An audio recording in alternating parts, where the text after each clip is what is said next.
माझ्या प्रिय भावंडांनो, सविनय जय भीम.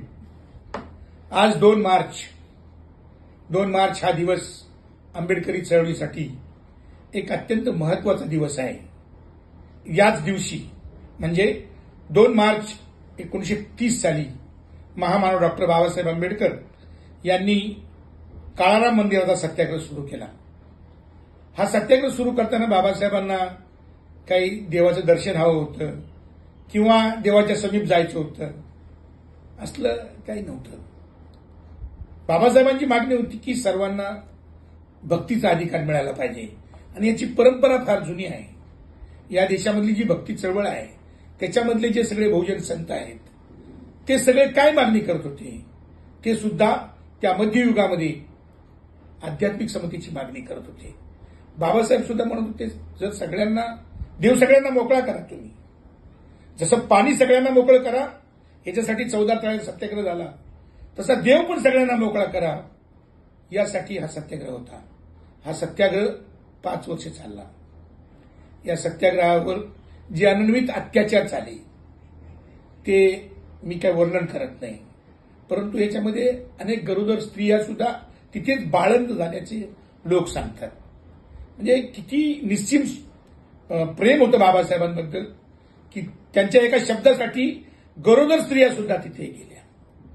यावेळेस काँग्रेसचे लोक जे होते त्या काळातले ते राजकीय स्वातंत्र्यासाठी लढत होते आणि बाबासाहेब हे सामाजिक स्वातंत्र्यासाठी लढत होते.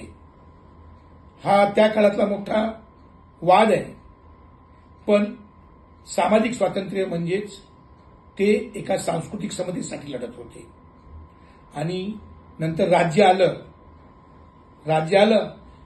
परंतु हा काळारामाचा जो सत्याग्रह जो आहे तो यासाठी लक्षात राहतो की 5 वर्ष दगड खाऊन सुद्धा काळाराम मंदिराचं दर्शन झालं नाही. राजकीय स्वातंत्र्य मिळालं टप्प्याटप्प्यानं. 1947ला आम्ही स्वतंत्र झालो, पण जाती व्यवस्था गेली नाही. अनेक मंदिरं आजही स्त्रियांसाठी बंद आहेत, काही दलितांसाठी बंद आहेत. काही मंदिरांच्या समोर असे बोर्डच लावलेले आहेत. आता त्या मंदिरांचं आम्हाला काही देणं घेणं नाही हो, आम्हाला आता सगळं कळलेलं आहे. पण या देशातली जाती व्यवस्था कशी काम करते याचं उदाहरण म्हणून मी तुम्हाला हे सांगितलं. 5 वर्ष सत्याग्रह करून सुद्धा या सत्याग्रहाला यश आलं नाही. आणि त्याच्यानंतर आमचे वामनदादा यांनी एक खूप छान गाणं लिहिलेलं आहे. त्या गाण्याची मला आज आठवण येते. ते म्हणतात,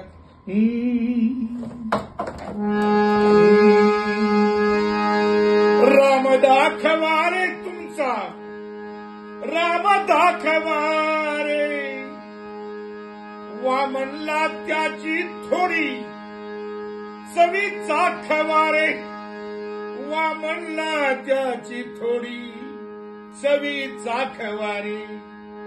बोलले पुजारी, हो हो बोलले पुजारी, जा धेड ज्ञानो जा उघडलाच नाही काळ्या रामाचा दरवाजा.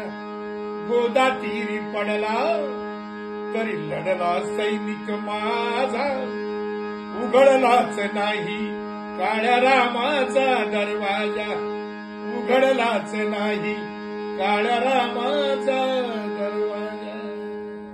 जय भीम.